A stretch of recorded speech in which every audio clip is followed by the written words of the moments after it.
Terima kasih. Selamat siang, Bapak Ibu sekalian. Saya dokter spesialis kandungan seperti yang sudah diperkenalkan tadi. Hari ini saya diminta untuk membawa tentang peran keluarga dalam penurunan angka kematian ibu. Angka kematian bayinya cuma nembeng doang sedikit.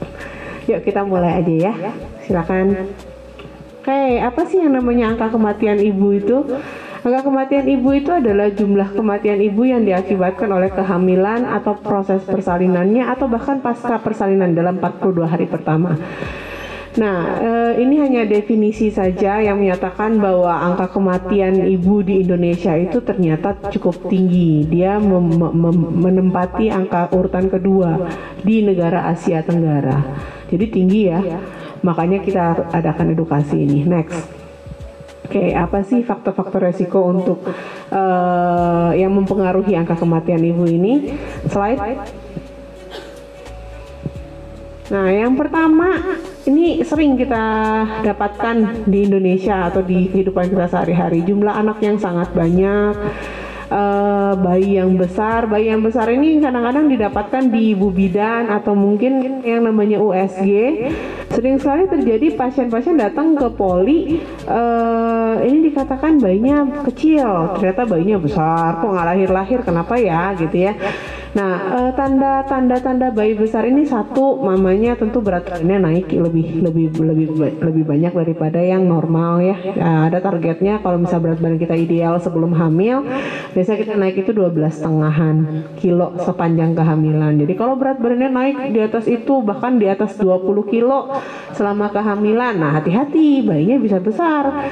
Kalau sudah seperti itu, tidak ada salahnya bahwa 1 atau 2 kali sebelum melahirkan boleh dilakukan ANC dulu atau pemeriksaan kehamilan oleh dokter kandungan, supaya nanti jangan dipikirnya oh bayinya kayaknya kecil nih, lahir di ibu bidan, tahu-tahu bayinya 4 kilo 4 kilo kepalanya keluar, bahunya nggak keluar, aduh kasihan dedeknya ya. Jadi itulah kondisi-kondisi ini yang kadang-kadang kita temukan. Nah, yang berikutnya adalah status gizi ibu. Jadi jangan dipandang enteng, ibu hamilnya nggak muntah kok bisa makan. Nah, jangan salah, makan apa? Gizinya cukup nggak? Nah, itu yang kita juga harus periksa. Nah, di sini ada dokter gizi klinik, nanti untuk bagian gizinya bisa ke dokter gizinya ya. Nah, jarak kehamilan yang terlalu dekat juga meningkatkan angka kematian ibu. Kenapa? Satu, badannya belum recover terus sudah diisi lagi. Ini yang suka nih terjadi. Kenapa? Kan lupa KB. Ya, jadi yang berikutnya adalah induksi persalinan. Biasanya induksi ini kita lakukan kalau misalnya ada indikasinya, misalnya lewat bulan tapi kok belum lahir, riwayat anak sebelumnya lahir normal, atau anak pertama nih sudah pembukaan, sudah turun tapi nggak maju-maju persalinannya, maka kita akan lakukan induksi. Nah, persalinan dengan tindakan kelainan darah ibu, persalinan lama ini adalah ibu-ibu dengan resiko tinggi. Anak yang lebih dari 3 itu bikin rahimnya capek sehingga nanti pas lahirannya bisa pendarahan. Itu juga meningkatkan angka kematian ibu ya. Jadi punya banyak anak nggak kayak zaman dulu, banyak anak banyak rezeki. Oh jangan ya, zaman sekarang BKKBN aja 2 anak cukup. Nah, jadi kita juga bisa sekolahin anaknya dengan baik, rawat anaknya dengan baik, resiko untuk ibunya juga minimal ya. Kemudian kehamilan apalagi yang meningkatkan angka kematian? Kehamilan kembar. Wong perutnya ruangannya cuma 1 diisi 2, kadang-kadang 3, kadang-kadang 4. Ya jelas resiko untuk mamanya lebih tinggi. 1, ruangannya jadi lebih lebar sehingga pas keluar rahimnya capek, nggak mau kontraksi, berdarah. Yang kedua, mamanya juga berat bawa anaknya 2 di dalam perutnya yang tumbuh berbarengan. Bahkan belum cukup bulan kadang-kadang sudah ada mules. Nah, itu kan bahaya ya. Terus juga resikonya darah tinggi untuk mamanya karena badannya dibuat bekerja 2 kali lipat. Oke. Anemia ini berhubungan dengan nutrisi ibu hamil, juga pemberian suplementasi zat besi. Kebanyakan kalau misal ibu hamil kan sering mual muntah. Nah, kalau kita minum zat besi itu biasanya mualnya akan meningkat. Tapi jangan salah, lebih baik mual sedikitnya bertambah daripada nantinya harus transfusi darah malah pendarahan. Ya, jadi ini adalah beberapa hal yang kita temukan pada ibu-ibu hamil yang bisa meningkatkan resiko kematian pada ibu. Satu lagi, usia ibu yang terlalu muda atau terlalu tua. Ibu yang terlalu muda dia belum siap untuk jadi seorang ibu, alat kelaminnya belum matang, sehingga seringkali robek kemana-mana pas lahiran. Yang kedua, ibunya gelisah karena belum siap, sakit sekali dan sebagainya. Seperti itu. Kemudian usia ibu yang terlalu tua. Coba bayangkan ya, kalau badan kita anggaplah seperti sepedanya baru dibeli, tentu enak dong naiknya karena masih baru. Tapi kalau sepedanya udah 30 tahun, udah 40 tahun, tentu beda dengan sepeda yang baru dibeli, gitu ya. Jadi begitu juga dengan usia ibu, badan ibunya sudah dipakai selama 35 tahun dibandingkan dengan ibu-ibu yang baru di usia 20 tahun, tentu berbeda. Ya, jadi semakin tua semakin tinggi resiko. Nah, ini yang perlu keanjaran lahir ini berhubungan juga tadi dengan usia, dengan nutrisi ya. Jadi ketika bayi itu lahir, tentunya elastisitas alat kelamin wanitanya atau vaginanya itu tergantung oleh nutrisi ibunya juga. Kemudian teknik mengedan, kesiapan ibunya, dan juga mikronutrisi yang mensuplai jaringan tersebut. Kalau misalnya dia nutrisinya kurang, satu, jaringannya jadi rapuh, belum apa-apa robek. Yang kedua, pendarahannya meningkat, tambah anemia, gitu ya. Jadi resikonya makin lama makin tinggi. Jadi ini adalah ada beberapa yang bisa kita cegah sebenarnya. Jadi tujuan dari edukasi ini adalah untuk supaya Bapak Ibu tahu nih, oh ya, anak saya misalnya lagi hamil nih, wah ini makannya nggak bener nih, diperbaiki sekarang. Oh ya, ini, waduh, ibu saya sudah anak pertama udah gede kayak begini, mama saya hamil lagi. Waduh, resiko tinggi ya. Jadi ini yang harus kita waspadai. Oke, next. Oke, nah kondisi beresiko, jadi gini, preeklamsia itu adalah keracunan dalam kehamilan. Tahu yang namanya tensi tinggi dalam kehamilan itu sering terjadi pada ibu-ibu yang biasanya ada penyakit bawaan, yang kedua sudah tua atau umurnya ekstrim atau umurnya terlalu muda, sama memang ada riwayat darah tinggi sebelumnya. Jadi misal anak pertama darah tinggi, biasanya anak keduanya juga darah tinggi. Atau usianya 35 tahun ke atas, biasanya resiko preeklamsianya juga meningkat. Jadi kenapa sih, apa sih yang menakutkan dari preeklamsia atau keracunan dalam kehamilan? Keracunan dalam kehamilan ini menyebabkan tubuhnya bocor. Bocornya dari mana? Dari ginjal. Jadi kencingnya ada proteinnya. Proteinnya tuh nggak boleh keluar dari tubuh kita lewat kencing. Ya, kalau ada keluar berarti ginjalnya rusak. Ya, jadi preeklamsia ini menyebabkan gangguan fungsi tubuh, gangguan fungsi organ dalam tubuh ibu hamil. Nanti akan berdampak setelah melahirkannya selesai. Nah, sedangkan untuk preeklamsianya sendiri selama kehamilan, apa yang ditakutkan ibunya bisa kejang. Kalau mamanya kejang, dedeknya nggak dapat oksigen. Kalau mamanya kejang, pendarahan dalam otak bisa terjadi, akhirnya mamanya stroke. Kalau mamanya kejang, oksigen tidak sampai ke otak, nanti mamanya ada penurunan kesadaran atau kerusakan saraf yang permanen. Jadi itu yang kita takutkan dari preeklamsia ini. Enggak, silakan. Oke, jadi apa saja kondisi resiko-resiko bisa terjadi preeklamsia? Satu, tadi hamil kembar ya, tadi sempat saya bahas sedikit, karena badannya harus bekerja 2 kali lipat. Yang kedua, anak pertama. Kenapa anak pertama? Karena kenalan sama badan mamanya. Kan sperma papanya dianggap sebagai benda asing karena bukan datang dari tubuh mamanya, sehingga daya tahan tubuh mamanya akan mengenali ini sebagai sesuatu yang asing, diserang. Nah, akhirnya dedeknya tidak nempel dengan baik di rahim mamanya, dan itulah yang menjadi cikal bakal dari darah tinggi dalam kehamilan atau preeklamsia ya. Usia yang ekstrim di sini kurang dari 20 tahun sebenarnya enggak ya, di bawah dari 19 tahun sekarang, dan di atas 35 tahun.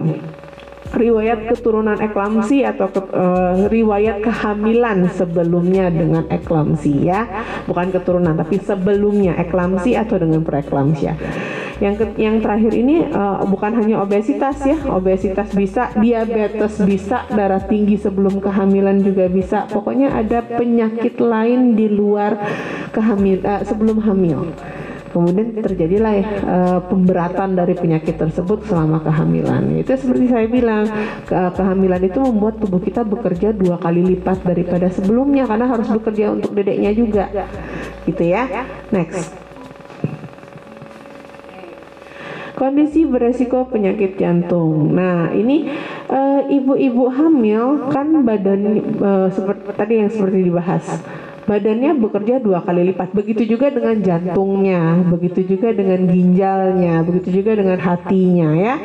Nah, pada kerja jantung, kalau misalnya ibu hamil ini sudah mempunyai riwayat penyakit jantung sebelumnya, baik dia bawaan atau yang dapatan ini biasanya dengan darah tinggi lama sehingga jantungnya juga udah gede nih karena kerjanya udah capek sebenarnya.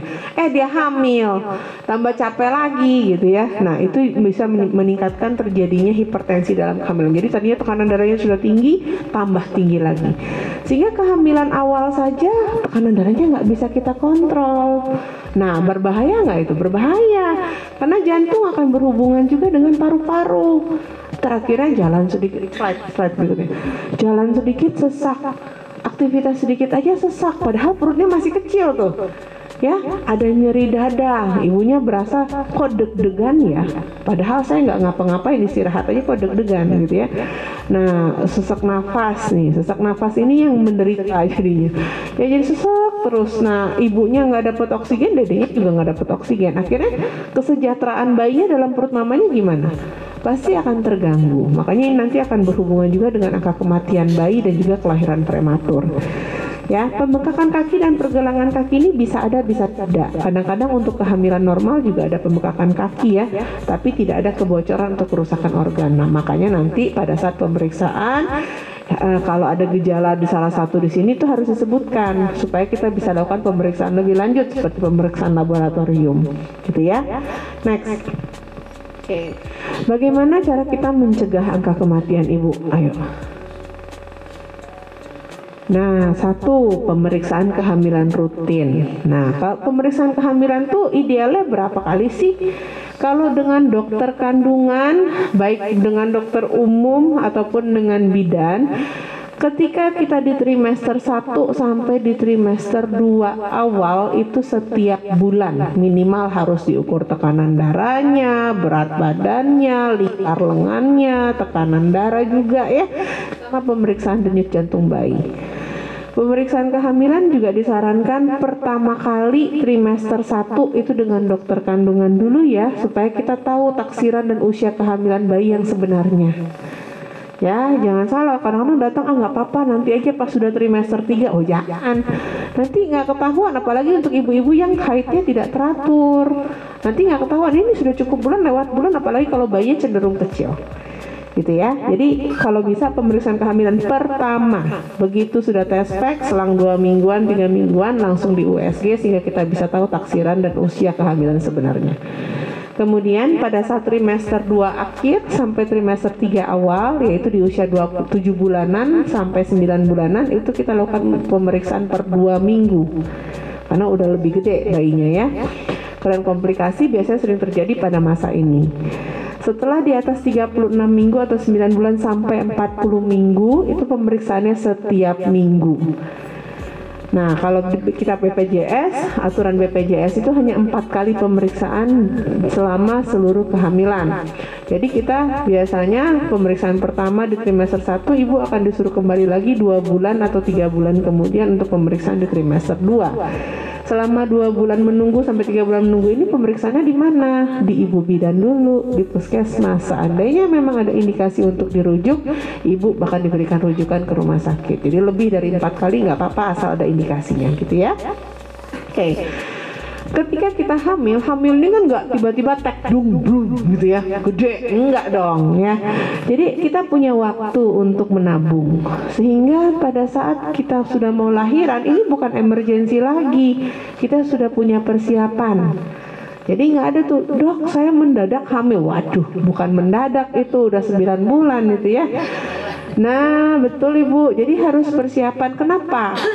Kita tidak pernah tahu apa yang akan terjadi dalam proses persalinan. tahu-tahu ada komplikasi harus dioperasi mendadak, tahu-tahu butuh biaya untuk memberikan obat-obatan tertentu. Ya, jadi kita nggak pernah tahu. Selalu siapkan dana cadangan. Mulai dari hamil, oke lah kita nabung sedikit. Nanti lama-lama jadi bukit dan cukup. Paling nggak ada bekalnya gitu ya. Kemudian mengikuti kelas ibu hamil nih seperti ini, kayak penyuluhan-penyuluhan seperti ini. Sekarang mah kelas ibu hamil lebih keren, nggak usah datang ke rumah sakit, online aja banyak. Ya, tapi tentunya kelas-kelas ibu hamil ini harus resmi supaya nggak tersesat nantinya. Ya, jangan nonton YouTube atau nonton TikTok segala macam gitu ya. Wah, itu banyak sekali simpang siurnya. Boleh informasi yang didapatkan itu dikonfirmasi dengan tenaga kesehatan yang ada di sekitar Anda. Jadi jangan sampai sesat. Kalau bingung beda nih, nakes yang ini bilangnya begini, nakes yang ini, konfirmasi ke spesialis kandungan. Ya. Kemudian yang berikutnya adalah minum tablet tambah darah. Nah, ini nggak boleh lupa. Biarpun rasanya nggak enak, biarpun ada mualnya, tablet tambah darah itu adalah hal yang paling simpel yang bisa kita lakukan, tapi efeknya besar. Ya, kalau ibunya tidak anemia, bayinya biasanya tumbuh kembangnya baik. Kalau mamanya anemia, biasa kecenderungan bayinya kecil. Kalau mamanya anemia, biasanya jaringannya rapuh, sehingga nanti kalau lahiran bisa baik normal maupun sesar, robeknya bisa kemana-mana. Waduh, serem amat ya. Terus habis itu pendarahan. Kalau ibunya tidak anemia, resiko pendarahannya biasanya lebih minimal, sehingga resiko transfusi darah gede apa kecil? Kecil ya. Ketika kita transfusi, kenapa sih transfusi itu tidak baik? Karena transfusi darah itu kan kita mengambil darah orang lain, kita masukkan ke dalam. Biarpun sudah di screening, biarpun sudah kita anggap diproses seperti itu ya, reaksi alergi terhadap komponen darah itu tetap bisa terjadi dalam tubuh kita, sehingga dia bisa menyebabkan reaksi yang bisa sampai kita meninggal. Ya, jadi transfusi itu tidak kita lakukan kecuali benar-benar dibutuhkan. Ya, jadi kalau bisa kita cegah lebih baik ya. Gampang kok, tinggal minum tablet tambah darah. Nah, berikutnya penggunaan kontrasepsi untuk menjarangkan kehamilan. Berapa lama sih boleh kita jarangkan kehamilan? Setiap 2 tahun. Jadi kasih waktu ibunya, badannya recovery dulu, balik cantik dulu, anaknya mandiri dulu, ASI-nya lepas dulu, baru kita hamil kembali. Karena kalau enggak, aduh dok, kasihan anak yang pertama belum lepas ASI, udah harus hamil lagi. Waduh, gimana? Banyak seperti ya Bu ya. Jadi lebih baik kehamilan itu sifatnya terencana. Jangan kebobolan. Wah ya, zaman sekarang sudah banyak sekali informasi soal kontrasepsi, dan KB itu sangat gampang didapatkan saat ini di puskesmas ya, di bidan-bidan apalagi ya. Nah, pemeriksaan masa nifas. Jadi jangan dipikir yang penting itu hanya pemeriksaan kehamilan saja. Ada beberapa pasien yang keluar sudah itu balik lagi dengan kondisi kejang. Nah, itu pemeriksaan nifasnya pasti bobol. Pemeriksaan nifas ini adalah pemeriksaan setelah melahirkan ya. Jadi 6 jam setelah melahirkan itu dimulai sampai dengan dia minggu pertama.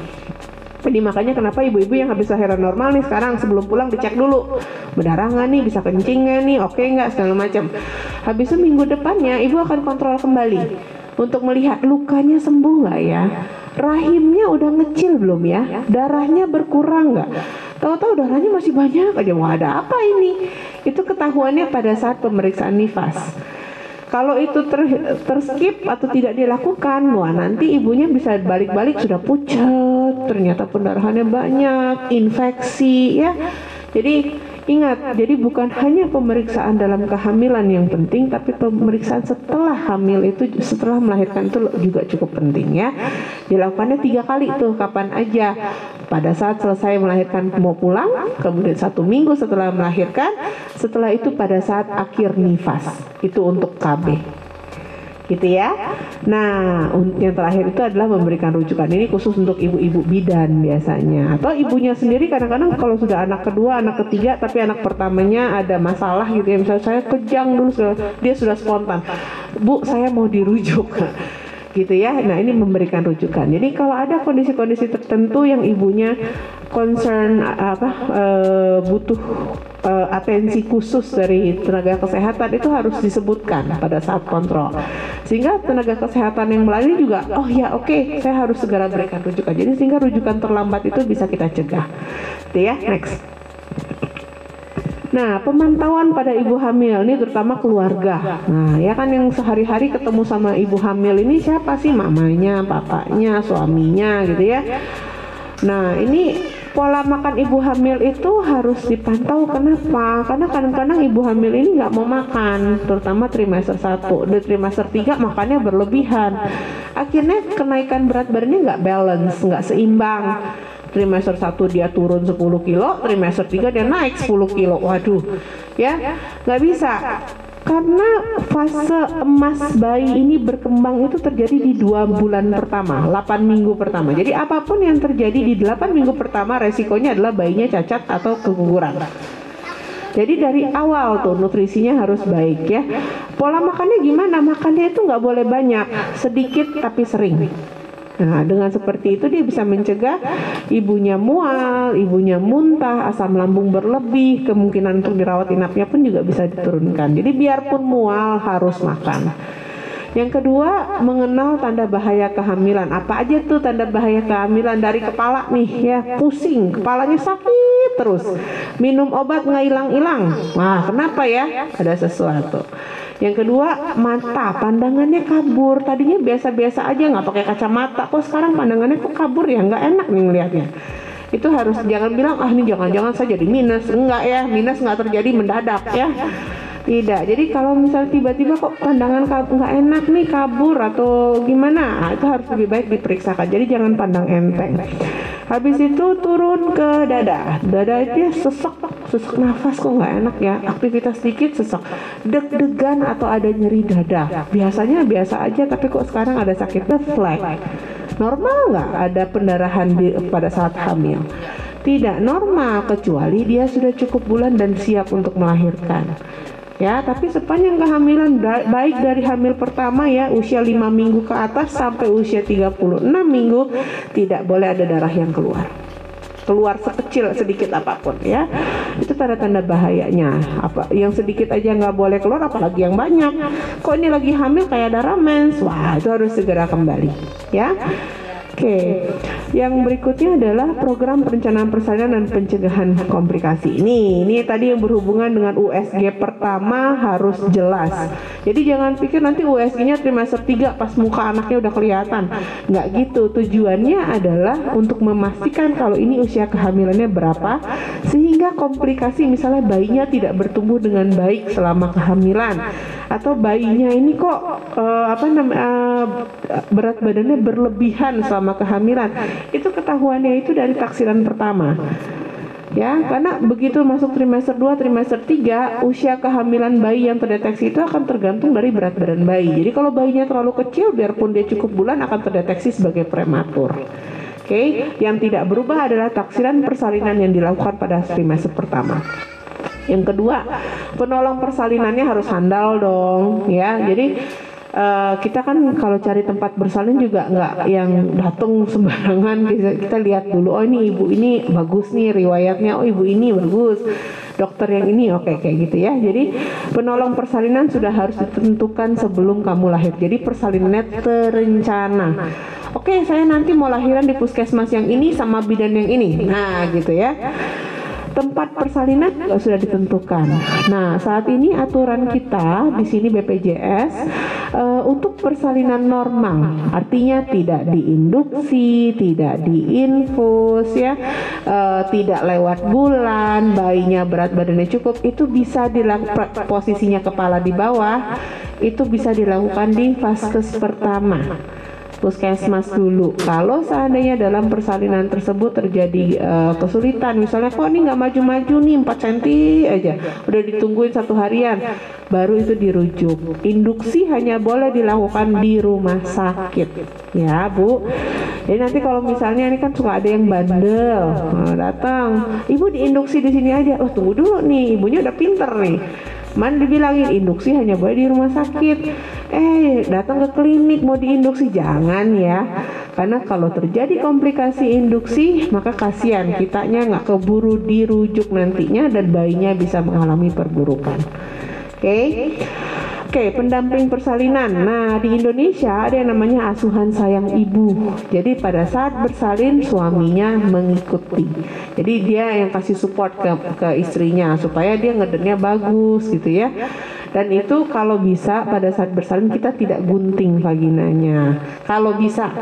Tapi kalau misalnya bayinya gede banget ya nggak mungkin kalau nggak digunting ya, nanti robeknya kemana-mana. Seperti itu ya, itu untuk pendamping persalinan.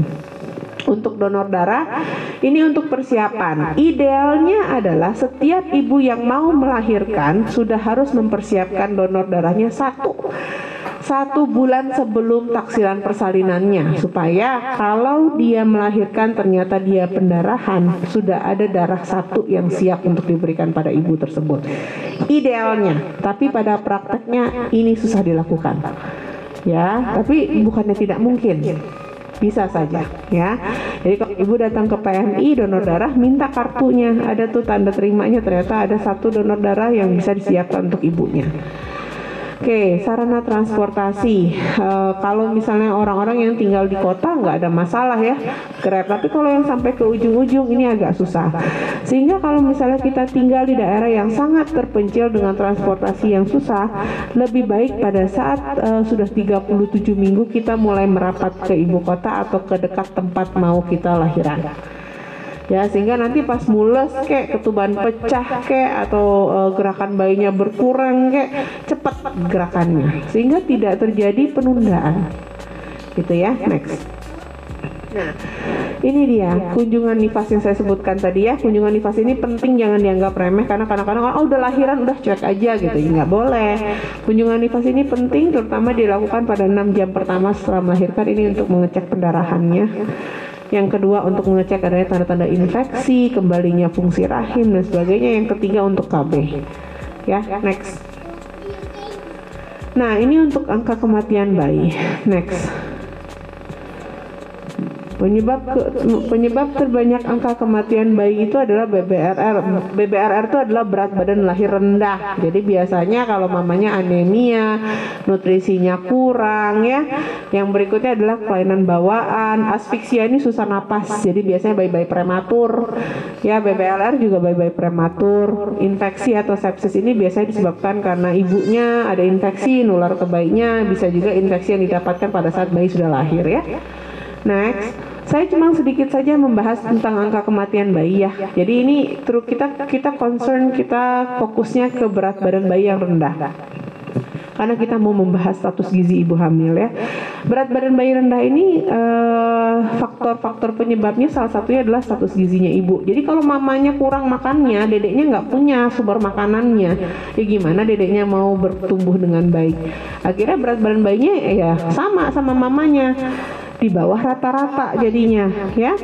Nah, biasanya BBRR itu sering terjadi pada kehamilan yang tidak diinginkan. Jadi misalnya mamanya jadi sembarangan ya, yang penting ini hamil cepat berakhir seperti itu. Nah, jadi cegahlah kehamilan yang tidak diinginkan. Bagaimana caranya? KB ya. Nah, faktor usia ibu ini tergantung dari kematangan dan kesiapan ibunya. Kalau makin muda biasanya dia makin tidak siap, makin tua biasanya dia makin cuek. Kondisi kesehatan ibu seperti kondisi jantung, asma dan sebagainya itu juga menyebabkan BBLR. Kenapa? Gimana ibunya mau merawat bayinya kalau dia tubuhnya sendiri berasa tidak enak? Jadi ketika kita mau hamil, buatlah kehamilan itu adalah kehamilan yang terencana. 2, tubuh kita harus siap sebelum ditempeli oleh bayinya, sehingga kondisi-kondisi seperti ini bisa dicegah. Ya, next. Nah, ini yang tadi saya bilang ya, yang status gizi ibu hamil itu apa sih namanya, KEK, kurang energi kronis. Jadi artinya dia makannya kurang nih. Ada juga satu lagi kurang protein. Jadi artinya dia makannya cukup tapi kualitasnya jelek. Dua-duanya nggak bagus. Jadi makanlah 4 sehat 5 sempurna. Ada nasi, ada karbonya, nasinya. Karbo tidak harus nasi, boleh kentang, boleh singkong, boleh ubi. Protein harus dimakan bervariasi ya, daging ayam, daging ikan, daging sapi, ikan sudah ya, ikan air tawar, ikan air laut dan sebagainya. Terus yang ini yang kehamilan tidak diinginkan harus kita cegah. Enggak. Usia ibunya juga kalau terlalu muda ya jangan hamil dulu. Kalau bisa menikah dini dicegah. Nanti agak tua-tua dikit di atas 20 tahun silakan. Usia ibu yang lebih tua ini juga jadi faktor resiko ya. Oke, next. Nah ini penyebab analisa ini nggak pasti.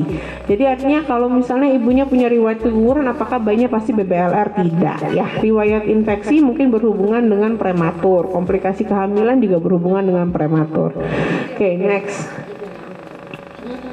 Oke, ini penyebab bawaan ini nggak terlalu berhubungan dengan nutrisi ya. Jadi kita langsung naik. Oke, ini faktor asfiksia biasanya berhubungan dengan kelahiran prematur dan juga infeksi, di mana bayinya juga kena infeksi paru-paru pada saat lahir. Next. Oke, analisa penyebab asfiksia ini ya, berat badan lahir rendah karena prematurnya ya. Lilitan tali pusat nggak terlalu, tapi proses persalinan yang lama mempengaruhi asfiksia. Untuk faktor ibu tentunya kalau ya belum siap, yang terlalu muda ya ngedennya salah kayak atau gimana sehingga menyebabkan bayinya lama tertahan di dalam juga bisa. Usia kehamilan yang lewat bulan atau yang prematur itu juga bisa menyebabkan memperberat faktor asfiksianya. Ya, persalinan dengan tindakan biasanya tergantung indikasinya. Kalau misalnya persalinannya lama di bidan nggak keluar ya pasti bayinya asfiksia, nggak mungkin enggak karena ketekannya lama di bawah ya. Ketuban pecah dini ini adalah faktor dari infeksi, makanya kenapa kalau ketubannya pecah biasanya dokter obstetri udah ayo bu cepetan kita harus keluarkan bayinya, karena itu untuk mencegah infeksi yang terjadi, karena vagina kita itu tidak steril, ada kumannya. Ketuban itu fungsinya untuk ngelindungin. Nah kalau ketubannya pecah, pelindungnya nggak ada, akhirnya kumannya bisa naik kena bayinya. Itu makanya kenapa ketuban yang pecah lebih dari 12 jam biasanya dokter obstetri udah nggak, jangan diinduksi, udah ini dilahirkan sesar saja, karena itu untuk memperhitungkan kondisi bayi ya. Untuk persalinan ini yang persalinan lama, jadi udah mengedan dari jam 6 pagi, jam 1 siang baru dirujuk ke rumah sakit ya, kayak gitu ya. Itu pasti bayinya kasihan ya. Yuk next. Ini sama ya kan, tadi sekilas kita cerita ada saya singgung mengenai infeksi juga ya. Sama ini juga menyebabkan gangguan pernafasan, meningkatkan angka kematian bayi. Oke, pemantauan terhadap bayi, apa sih yang harus kita lihat setelah lahir? Satu, kondisi umumnya. Bayi yang sehat sama kayak kalau kita lihat anak SD atau anak TK, bisa diem nggak? Nggak bisa, lari sini, lari sana, itu anak yang sehat. Tapi kalau misalnya anaknya lagi sakit, dia diem aja. Nah, begitu juga dengan bayi-bayi yang baru lahir. Ketika dia mau netek, dia harusnya aktif. Ketika dia dingin, dia marah. Ketika dia lapar dia nangis.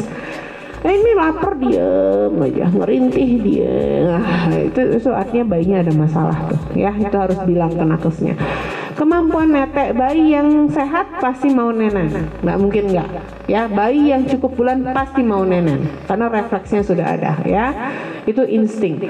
Kondisi tali pusat ini ibu-ibu mungkin nggak tahu, yang lihat ini adalah nakesnya. Biasanya tali pusatnya akan lebih tipis, lebih hijau, lebih rapuh jika satu, nutrisi ibu kurang, yang kedua lewat bulan, yang ketiga terlalu prematur ya. Ada tidaknya kuning lebih dari 1 minggu ya, ini untuk observasi di rumah ya. Ini untuk menandakan bahwa minumnya cukup atau enggak. Kalau bayinya sehat, otomatis dia kalau lapar nyari nenennya, pasti kuningnya pun kuningnya cuma kuning dikit. Tapi kalau kuningnya seluruh tubuh, pilihannya cuma 2. Dedenya males netek, ada sesuatu yang salah, atau yang kedua ASI mamanya kurang. Ya, jadi ini harus diperhatikan supaya jangan sampai nanti baru pulang dedenya balik lagi masuk fototerapi ya. Oke, ini pemeriksaan neonatus dilakukan pada fase ke-1 ya. Kalau misalnya habis lahiran normal, biasanya bayinya oke, pulang dari rumah sakit atau pulang dari puskesmas harus segera kontrol di puskesmas 1 minggunya. Ya, itu untuk tujuannya untuk memantau tumbuh kembang bayi, berat badannya turun apa naik, kuning atau enggak, sama imunisasi. Ya. Pemberian MPASI baru diberikan pada saat 6 bulan ya, 6 bulan ke atas. ketika bayinya sudah bisa duduk. Ya, nggak harus duduk tegak, tapi bisa duduk gitu ya. Jadi mempertahankan, sehingga kemungkinan untuk keselak sedikit. Jadi jangan pernah berpikir, oh saya kasih MPASI dedenya terbaring nih, jangan, nggak boleh, nanti keselak nggak bisa kita tolong ya. Nah, kondisi lingkungan terutama perilaku hidup bersih sehat ya. Jadi kalau kita mau kasih makan atau mau susu botol, dicuci dan disterilkan dengan baik. Tangan kita sebelum menyentuh bayi atau menyentuh makanan bayi atau susu bayi harus dicuci bersih dan dilap kering terlebih dahulu. Mandi rutin gitu ya. Terus perawatan tali pusat, sudah tidak lagi menggunakan kasa atau betadine, hanya alkohol saja. Itu untuk mencegah infeksi ya. Lalu memberikan rujukan segera atau meminta rujukan segera jika terjadi hal-hal yang di luar yang normal. Jadi misalnya kita lihat nih, kok bayinya nggak aktif, bayinya kuning satu badan, nggak dirujuk, harus rujuk segera gitu ya. Next, nah ini kunjungan neonatus. Intinya adalah kunjungan ini sama kayak kunjungan nifas. Pada saat bayi ini belum pulang, terutama diobservasi 24-48 jam. Nah itu kita kalau misalnya nggak ada masalah dia pulang, 1 minggu kemudian dia harus kontrol untuk melihat berat badannya sama ngelihat kuning atau tidaknya. Kalau misalnya oke di 1 minggu, maka berikutnya 1 bulan untuk pemberian vaksinasi dan perhitungan berat badan bayi. Berat badan itu yang menjadi tolak ukur bahwa bayi ini punya daya tahan tubuh baik atau tidak, tumbuh kembangnya bagus atau tidak, ada nggak kemungkinan penyakit bawaan lainnya. Karena biasanya kalau ada penyakit bawaan, misalnya penyakit jantung, ketahuannya tuh sudah 1 bulan 2 bulan udah agak gede. Dengan cara berat badannya kok nggak naik-naik ya, nah bayinya kok nangisnya gini ya, kok biru, nah itu ketahuannya justru 1 bulanan, bukan 1 minggu, bukan 2 minggu gitu ya. Oke, next. Baik, terima kasih. Assalamualaikum warahmatullahi wabarakatuh. Mohon izin mau bertanya dok. 7 tahun lalu di kehamilan pertama itu saya kena preeklamsi berat. Urinnya positif 3 dan tensinya 180/100. Itu terdeteksinya ketika kontrol di minggu 37-38. Yang mau ditanyakan, apakah di kehamilan berikutnya preeklamsi itu bakal datang lagi atau enggak ya dok? Pertanyaannya bagus banget ya. Jadi ini bakal berulang. Biasanya sih bakal berulang. Resiko berulangnya itu di atas 60% rata-rata.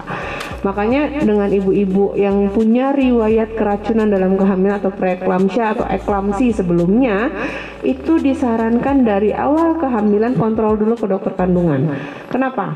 Kita akan memberikan obat antiinflamasi atau anti peradangan untuk mencegah terjadi keracunan dalam kehamilan. Jadi supaya preeklamsianya kalaupun terjadinya nggak berat, kalau bisa nggak kejadian. Karena obat yang kita berikan ini itu akan menurunkan angka preeklamsia itu 70%. Jadi berguna nggak obatnya? Berguna kalau diberikan sedini mungkin. Kalau ibu datang sudah usia 5 bulan, berguna nggak obat preeklamsia saya berikan? Kemungkinan besar tidak, karena dia efektivitasnya akan terjadi pada saat di trimester 1, ketika plasentanya mulai terbentuk dan mulai nempel. Jadi kalau plasentanya udah jadi, plasenta kapan sih udah nempel, udah bagus gitu ya, udah berfungsi sendiri di atas 4 bulan. Jadi kalau obat tersebut kita mulai sebelum 16 minggu, itu mungkin efektivitasnya bisa mencegah preeklamsia 70%. Ya, kalaupun dia tetap terjadi preeklamsia, biasanya akan lebih lambat. Jadi misalnya gini, kalau ibu nggak minum obat, biasanya ibu akan terjadi darah tinggi itu di sekitar usia 28 minggu, 29 minggu. Tapi dengan obat, maka sebisa mungkin kita akan mendorong bayi ini bisa bertahan sampai 34-35 minggu, paling tidak. Nah, memang preeklamsia ini kadang-kadang atau keracunan dalam kehamilan bisa saja terjadi di trimester 2 awal ataupun di trimester 3 akhir. Yang seperti yang ibu alami itu kan di 37 minggu ke atas ya, dimana fungsi fisiologi ibu hamil itu atau fungsi organ ibu hamil itu kembali ke kondisi tidak hamil. Sedangkan pada saat hamil kita udah tambah cairan, tambah bengkak, tambah gede. Nah, cairannya ini yang banyak ini mau kemana? Pasti dia akan menaikkan tekanan darahnya. Ya, jadi preeklamsia itu bisa terjadi pada siapa saja. Tapi kalau ibu punya riwayat preeklamsia sebelumnya, maka resiko untuk berulangnya lebih tinggi. Jadi begitu kehamilan kedua, mau dia sudah 10 tahun yang lalu, mau dia udah 2 tahun yang lalu, tidak berhubungan dengan waktu. Ya, sekali preeklamsia, resiko berikutnya tetap tinggi, bahkan lebih tinggi daripada yang sebelumnya normal. Ya, jadi begitu kamu hamil, langsung datang ke dokter kandungan supaya dari awal sudah diberikan terapi. Selanjutnya kalau tekanan darahnya bagus, kondisi ibunya bagus, boleh dilanjutkan di bidan. Tapi obat yang diberikan tersebut harus dilanjutkan sampai cukup bulan. Gitu ya.